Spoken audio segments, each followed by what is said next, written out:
He was kicked out of his own company, labeled a failure by Silicon Valley. His rivals' products dominated the market, while his new venture burned through millions of dollars. But somehow, this college dropout went from sleeping on friends' floors to becoming one of the most influential visionaries of our time. What was the turning point that transformed Steve Jobs from tech industry outcast to the man who put the world's most powerful computer in your pocket? The answer might surprise you, and it reveals a success principle almost nobody follows today. I'm about to share the untold story of how Steve Jobs' greatest failure became the secret to Apple's extraordinary comeback. And by the end of this video, you'll discover the one mindset shift that separates innovation geniuses from everyone else. Before we dive in, take a second to hit that subscribe button and turn on notifications. This channel brings you the success stories and hidden strategies of the world's greatest innovators, and you won't want to miss what's coming next. Steve Jobs wasn't born into privilege. The child of middle-class parents in Mountain View, California, he was adopted shortly after birth in 1955. From an early age, Jobs showed an independent streak and fierce curiosity that would define his life. But have you ever wondered what shaped Jobs' unique vision that would later revolutionize multiple industries? The answer begins in his parents' garage. As a teenager, Jobs befriended Steve Wozniak, an electronic engineering genius 5 years his senior. Together, they tinkered with electronics in the now legendary Jobs family garage. Their first commercial product? The Blue Box, an illegal device that allowed users to make free long-distance phone calls. This early venture revealed something crucial about Jobs. He could see commercial potential where others saw nothing but circuits and wires. In 1972, Jobs enrolled at Reed College in Portland, Oregon, only to drop out after just one semester. But here's where things get interesting. Instead of leaving campus entirely, Jobs continued to audit classes that fascinated him, including calligraphy. If I had never dropped in on that single calligraphy course in college, the Mac would have never had multiple typefaces or proportionally spaced fonts, Jobs later revealed. What would you have done in Jobs' position? Would you have had the courage to follow your curiosity instead of a traditional path?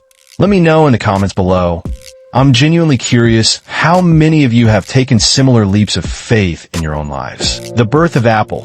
In 1976, Jobs and Wozniak founded Apple Computer in Jobs' parents' garage with just $1,300 in startup capital. Their first product, the Apple I, was a modest success, but it was the Apple II that transformed the company, becoming one of the first mass-market personal computers. By 1980, Apple had grown from a garage operation to a publicly traded company worth $8 billion. Jobs, at just 25 years old, became one of the youngest people ever to make the Forbes list of America's richest people. But success breeds competition. As IBM and Microsoft entered the personal computer market, Apple faced mounting pressure. The company's Lisa computer proved a commercial failure, and tensions began to rise within Apple's leadership. The fall.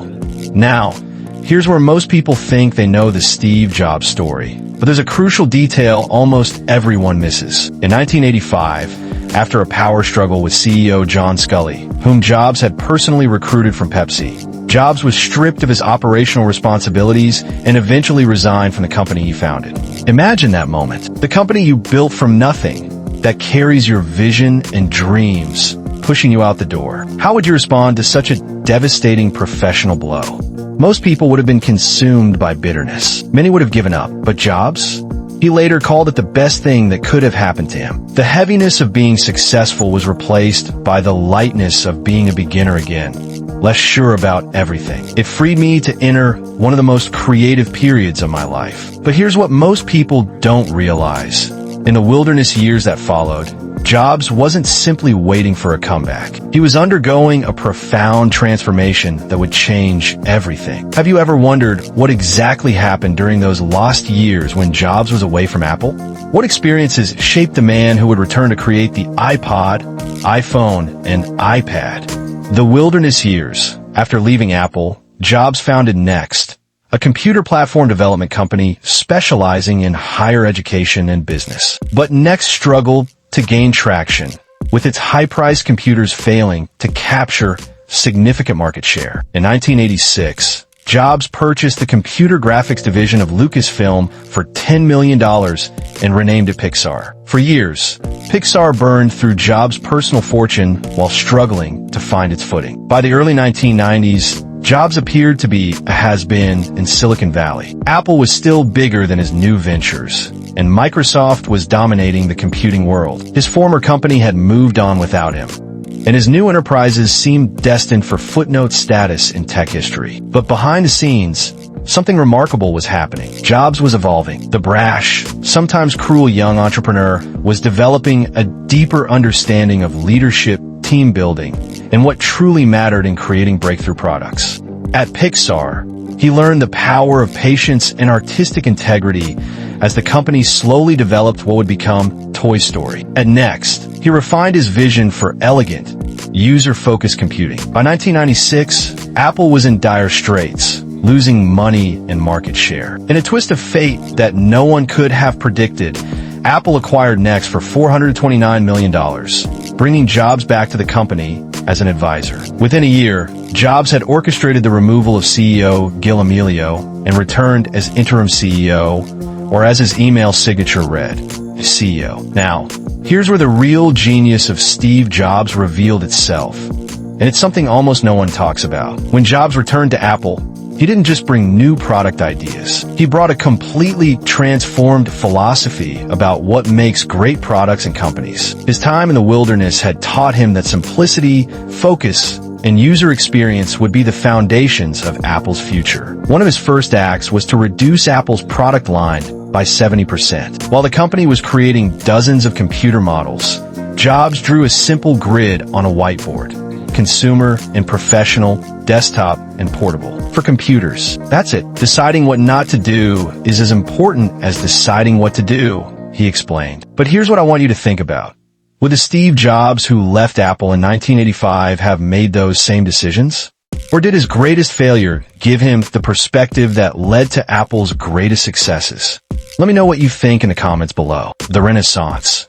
What followed was arguably the greatest corporate turnaround in business history under Jobs' renewed leadership.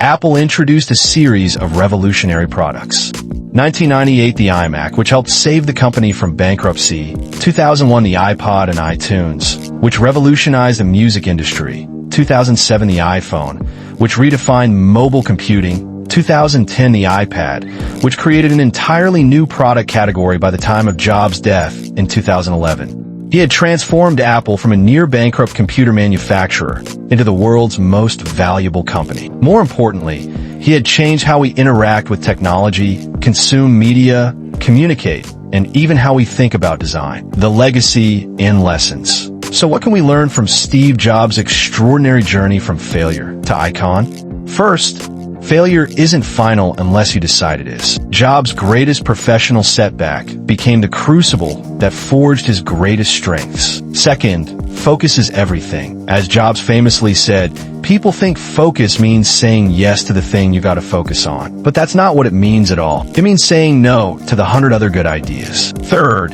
and perhaps most importantly, passion and purpose trump conventional wisdom. Jobs never focused on making money. He focused on making great products that would change the world. The money followed. But here's the question that keeps tech historians up at night. Would Apple have become the transformative company it is today if Jobs had never been forced out? Would the iPhone exist if Jobs hadn't experienced profound failure and reinvention? I believe the answer is no, and that reveals something profound about success itself. What about you? Have you ever experienced a setback that ultimately made you stronger? What was your wilderness period that transformed how you see the world? And here's something even more intriguing to consider. What would happen if you intentionally stepped away from your greatest success to date and started fresh with new eyes? Steve Jobs once said, "The only way to do great work is to love what you do." If you haven't found it yet, keep looking. Don't settle. His life story proves that our greatest setbacks often contain the seeds of our greatest comebacks. But only if we have the courage to learn, adapt, and keep pushing forward with passion and purpose. If this story of resilience and reinvention inspired you, please hit that like button right now. It really helps the channel, and it tells me you want more content like this. And if you haven't already, subscribe and hit the notification bell so you don't miss our next video where we'll reveal the untold story behind another icon who changed the world. Drop a comment below sharing which part of Jobs' journey resonated with you the most. Was it his early days as a garage innovator? His devastating fall from Apple? Or his triumphant return that changed technology forever? Thanks for watching. Remember, sometimes life's biggest detours lead to the most extraordinary destinations.